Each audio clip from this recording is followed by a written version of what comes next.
بسم اللہ الرحمن الرحیم۔ السلام علیکم۔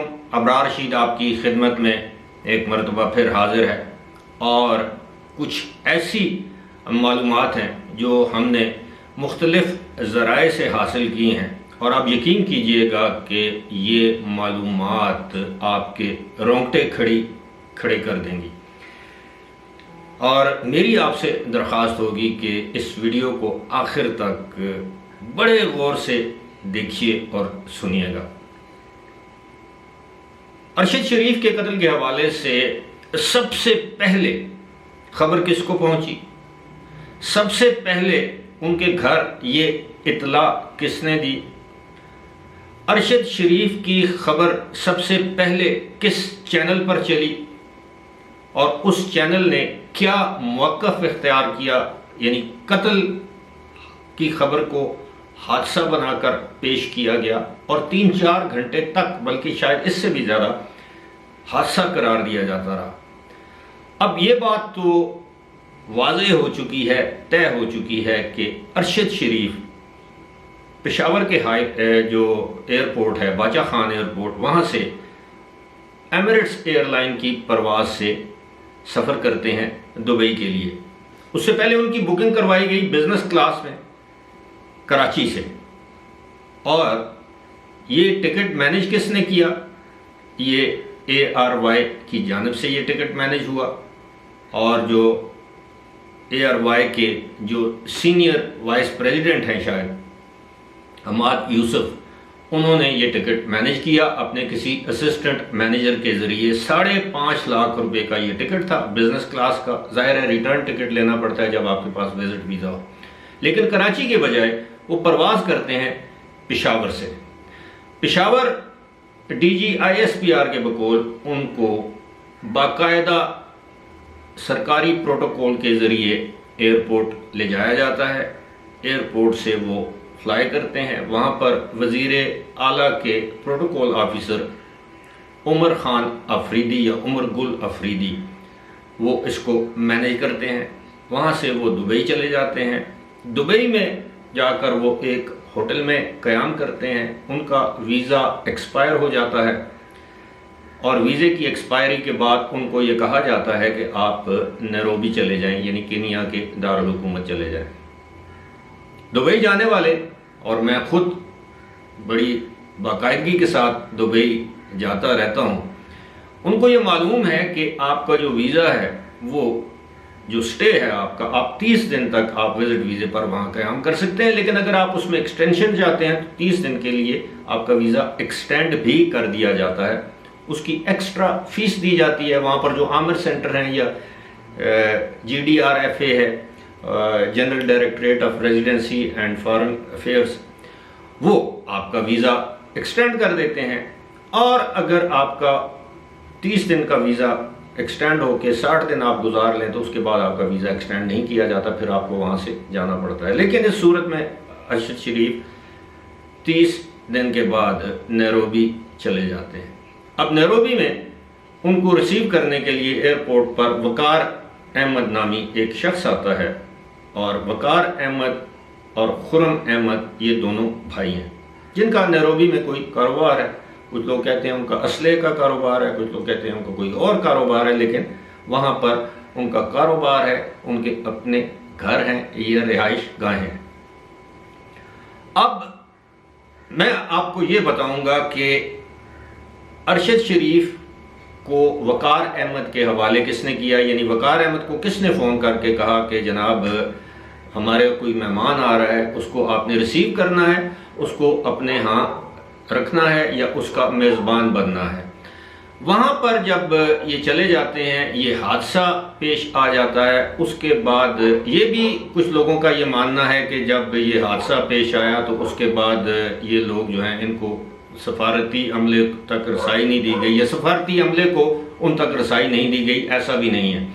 وہاں پر ہمارے ذرائع کے مطابق ان کا یہ کہنا تھا کہ جناب جب ان سے پوچھا گیا کہ آپ ارشد شریف کو کیسے جانتے ہیں، تو انہوں نے کہا جی کہ وہ انہیں کراچی سے جانتے ہیں۔ جب ان سے پوچھا گیا کہ کراچی میں تو یہ رہتے نہیں تھے، اسلام آباد، پھر انہوں نے بتایا جی کہ یہ ARY کے جو مالک ہیں سلمان اقبال، ان کے توسط سے ان کو یہ جانتے ہیں، اور سلمان اقبال نے انہیں فون کر کے بتایا کہ اس طرح ارشد شریف یہاں پر آ رہے ہیں، آپ ان کو ایئرپورٹ پر ریسیو کریں اور پھر ان کی رہائش کا بندوبست کریں یا ان کی میزبانی کریں۔ اب جب یہ حادثہ ہو جاتا ہے تو میں یہ بھی بتا دوں کہ آج رانا ثناء اللہ نے بھی اپنی پریس کانفرنس میں اس بات کی تصدیق کر دی ہے کہ جو خرم احمد جو گاڑی چلا رہے تھے وہ بھی ARY کے ملازم ہیں، ARY جو چینل ہے، اور انہوں نے کہا ہے کہ اس کی ایک بار نہیں 2 مرتبہ تصدیق ہو چکی ہے کہ وہ ARY کے ملازم ہیں۔ ظاہر ہے ان کے پاس ثبوت ہوگا، وہ ایک اہم اور ذمہ دار عہدے پر ہیں۔ اب جب یہ حادثہ ہو جاتا ہے، یعنی ارشد شریف کی ڈیتھ ہو جاتی ہے، تو سب سے پہلی فون کال وقار احمد سلمان اقبال کو کرتے ہیں جو ARY کے مالک اور CEO ہیں، چیف ایگزیکٹو آفیسر ہیں، کہ جناب ارشد شریف گولی لگنے سے جاں بحق یا شہید ہو گئے۔ اب اندازہ کیجئے یہاں سے کہانی شروع ہوتی ہے۔ سلمان اقبال کو پتہ چلتا ہے، اس کے بعد یہ خبر ARY پر بطور حادثہ چلائی جاتی ہے کہ ارشد شریف کینیا کے شہر نیروبی میں ایک حادثے میں جاں بحق ہو گئے، اور یہ خبر، اور پھر اس کے بعد جو PTI کا جو سوشل میڈیا سیل ہے وہ اس خبر کو پھیلاتا ہے، اور ساتھ ہی ساتھ فوری طور پر اس میں ایک سازش کا عنصر تلاش کیا جاتا ہے اور سازش کا بیانیہ گھڑا جاتا ہے کہ جناب یہ ان کو کسی سازش کے تحت ایک حادثے میں شہید کیا گیا ہے یا قتل کیا گیا ہے۔ یہاں تک خبریں چلائی گئیں کہ جناب وہ سڑک کراس کر رہے تھے تو کسی گاڑی نے ان کو مار دیا، یعنی ہٹ اینڈ رن والی سچویشن کریٹ کی گئی۔ اب یہاں پہ معاملہ یہ ہے کہ سلمان اقبال ارشد شریف کی فیملی کو اطلاع نہیں دیتے کہ ان کا انتقال ہو گیا ہے حادثے میں یا ادروائز۔ حماد یوسف جو ہیں وہ کسی کو نہیں بتاتے، بلکہ یہ ڈیوٹی لگائی جاتی ہے۔ سب سے پہلے یہ کہا جاتا ہے کہ کاشف عباسی کو کہا جاتا ہے کہ آپ جا کے ان کی فیملی کو یہ اطلاع دیں۔ کاشف عباسی انکار کر دیتے ہیں۔ پھر رات گئے ارشد شریف کے ایک پروڈیوسر ہیں عدیل راجہ ان کا نام بتایا جاتا ہے، ان کو یہ اطلاع دی جاتی ہے، وہ راولپنڈی میں موجود ہوتے ہیں، اور رات گئے تقریباً 3 بجے کے قریب وہ ان کی یہ ڈیوٹی لگائی جاتی ہے کہ آپ ان کے گھر جا کے یہ اطلاع دیں۔ اور پھر عدیل راجہ جو ہیں وہ آ کے ارشد شریف کے گھر رات گئے جب بیل دیتے ہیں یا جو بھی ہے ان کو بتاتے ہیں کہ جناب میرے پاس ایک خبر ہے کہ ارشد شریف کا ایکسیڈنٹ ہو گیا۔ اور ان کی والدہ نیند سے جاگتی ہیں تو وہ ان سے پوچھتی ہیں کہ مجھے سچ بتاؤ میرا بیٹا مر گیا ہے، اور اس کے بعد وہ کہتے ہیں کہ نہیں وہ ایکسیڈنٹ میں زخمی ہیں شدید، اس طرح کے حادثات کی اطلاع دی جاتی ہے، یہ اطلاع دی جاتی۔ اب یہ تو ہو گیا وہ معاملہ۔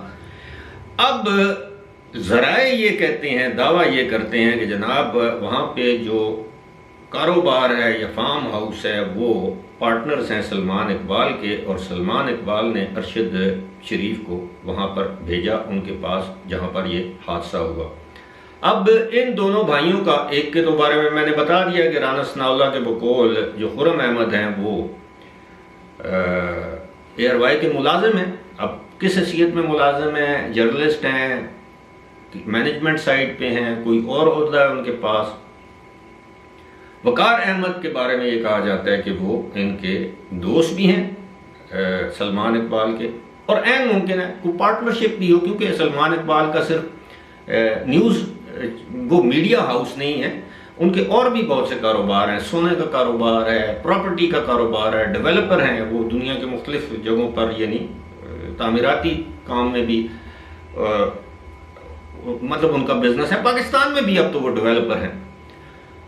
تو اب اس سے یہ معاملہ جو ہے وہ یعنی جسے کہتے ہیں نا کہ وہ سموک سکرین جو ہے وہ صاف ہو رہی ہے، چیزیں آہستہ آہستہ کھل کر سامنے آ رہی ہیں کہ جناب سب سے پہلے تو خیبر پختونخوا حکومت کی جانب سے ایک تھریٹ الرٹ جاری کیا جاتا ہے ارشد شریف کے نام کہ آپ کی زندگی کو خطرہ ہے، آپ کو اسلام آباد یا اس کے گرد و نواح میں قتل کر دیا جائے گا، اور یہ TTP والے یعنی تحریک طالبان والے آپ کی جان کے در پہ ہیں۔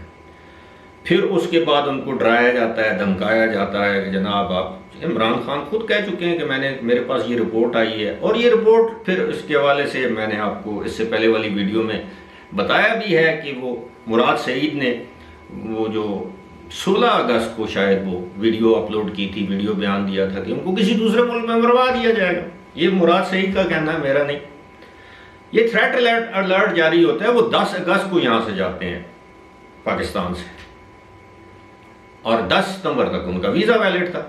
اب خیبر پختونخوا حکومت تھریٹ الرٹ جاری کرتی ہے، اور جس کا ان کے پاس کوئی جواز ہوگا، جواز تو تھا کہ ارشد شریف کو ڈرانا ہے، اس ملک سے فرار کروانا ہے.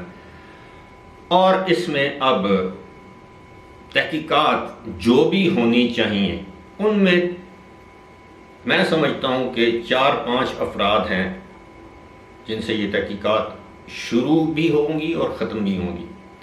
پاکستان میں وہ افراد کون ہیں؟ عمران خان اور خیبر پختونخوا کے وزیر اعلیٰ محمود خان. تیسرے نمبر پر ہیں جناب مراد سعید. اس کے بعد فیصل باؤڈر نے تو خود پیش کیا ہے کہ میرا فون کا فورینزک کریں. اس کے علاوہ سلمان اقبال اس وقت پاکستان میں موجود نہیں ہے، اطلاعات کے مطابق وہ اس وقت یو اے ای میں. لیکن ظاہر ہے حکومت کی سطح پر جب یو اے ای کی گورنمنٹ سے یہ کہا جائے گا کہ جناب، اور وہ یو اے ای کے ریزیڈنٹ ہیں، ان کے پاس ریزیڈنٹ ویزا ہے، ظاہر ہے ان کا وہاں پر بھی کاروبار ہے، اے آر وائی کا دفتر ہے، اور ان کا جو سونے کا کاروبار ہے وہ دبئی میں ہے. تو اب مجھے یہ نہیں پتا کہ کتنی آسانی سے وہ آئیں گے. ویسے تو ان کو خود آنا چاہیے کہ ان کا ایک کولیگ، ان کے ادارے میں طویل عرصے تک کام کرنے والا ایک شخص، اس کو قتل کیا گیا ہے ناحق، اور وہ آئیں. اور جو ان کا نقطہ نظر ہے، ہم یہ تو نہیں کہہ رہے کہ آپ اس میں ملوث تھے، لیکن آپ آئیں، شامل تفتیش ہوں. لیکن اگر آپ نہیں آئیں گے تو پھر وہ جو شک ہے وہ پھر یقین میں بدل سکتا ہے.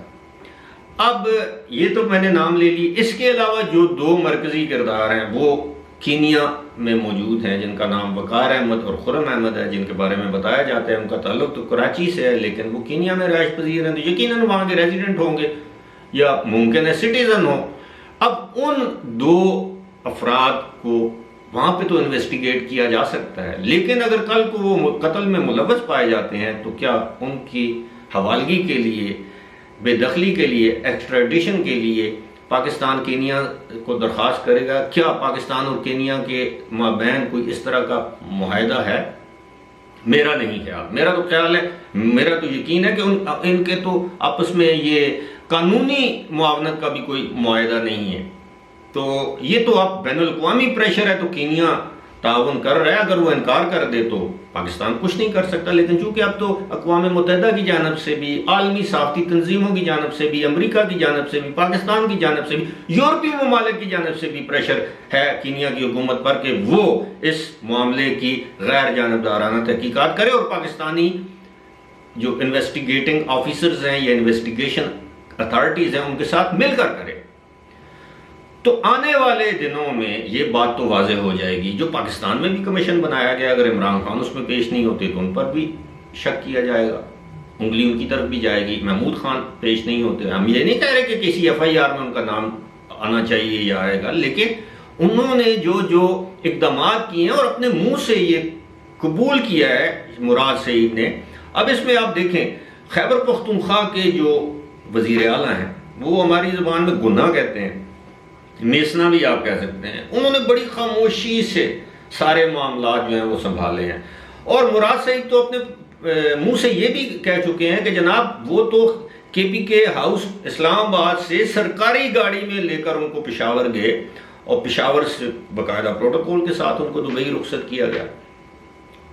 اور بہت سے لوگ اب یہ دعویٰ کرتے ہیں کہ ارشد شریف ان کے ساتھ باقاعدہ روزانہ لمحہ بلمحہ رابطے میں تھے، جن میں فیصل باؤڈا ہیں. یقیناً ان کے اور دوست بھی ہوں گے، ان کے کولیگز ہوں گے، جن میں عدیل راجہ ہیں، جن میں فارمر سینیٹر انور بیگ کہہ چکے ہیں کہ جی وہ اپنی موت سے تقریباً 2 گھنٹے پہلے تک ان سے رابطے میں تھے. انہوں نے کہا کہ اب میں جس علاقے میں جا رہا ہوں وہاں پر سگنل کا پرابلم ہے تو میں آپ سے رابطہ نہیں کر سکتا. لوکیشن وہ اپنی کسی کو نہیں بتاتے تھے. ان کی لوکیشن کا اگر معلوم تھا تو سلمان اقبال کو پتا تھا کہ وہ کہاں پر ہیں، ممکن ہے عماد یوسف جو ان کے جو ڈائریکٹر نیوز ہیں یا ایئر وائی میں جو سلمان اقبال کے کردہ دھرتا ہے، ان کے بعد سب کچھ ان کے اب وہاں سے یہ تفصیلات آ چکی ہیں، ان کو علم تھا کہ وہ کہاں پہ ہیں۔ اس کے علاوہ عین ممکن ہے کہ ان کے جو اسلام آباد میں کوئی دوست ہیں، کوئی قریبی دوست ہوں، ان کو معلوم ہو کہ وہ کہاں پر ہیں۔ عام طور پر وہ اپنی لوکیشن شیئر نہیں کرتے تھے، لیکن آج یہ جو تین پریس کانفرنسز ہوئی ہیں، ایک تو مشترکہ press conference D G I S P R کی اور D G I S I کی اور ایک رانا ثناء اللہ کی، اس کے بعد تو یہ معاملہ جو ہے میں سمجھتا ہوں کہ پیچیدہ نہیں رہا، اب سلجھنے کی طرف جا رہا ہے، اور اب ضروری یہ ہے کہ حکومت کسی نہ کسی طریقے سے، یہ آج D G I S P R نے بھی کہا ہے کہ ان کو پاکستان واپس لایا جائے۔ انہوں نے یہ نہیں کہا کہ بلایا جائے، پاکستان واپس لایا جائے۔ اس کا مطلب یہ ہے کہ وہ خود آنے کو تیار نہیں ہوں گے، تو لایا جائے سے مراد یہ ہے کہ یو اے کی گورنمنٹ سے درخواست کی جا سکتی ہے، لیکن یہ بھی ممکن ہے کہ سلمان اقبال یو اے سے ساؤتھ افریقہ چلے جائیں۔ ان لوگوں کے پاس تو ویزے شیزے یہ ریزیڈنٹ پرمٹ جرمنٹ ہونا کوئی معمولی بات تو نہیں ہے، لیکن وہ عین ممکن ہے آج ہی سلمان اقبال یو اے سے برطانیہ چلے جائیں، وہاں پہ جا کر سیاسی پناہ کے لیے درخواست دے دیں، یا ساؤتھ افریقہ چلے جائیں یا کسی اور ملک میں چلے جائیں، تو یہ معاملہ جو ہے وہ پھر مزید گھمبیر ہو جائے گا، اور پھر پاکستان میں اے آر وائی پر تو پہلے ہی الزام ہے کہ وہ اداروں کے خلاف ہے، ان کے ملازمین کے لیے بھی یہ کوئی اچھی خبر نہیں ہے۔ فی الحال مجھے دیجیے اجازت، خدا حافظ۔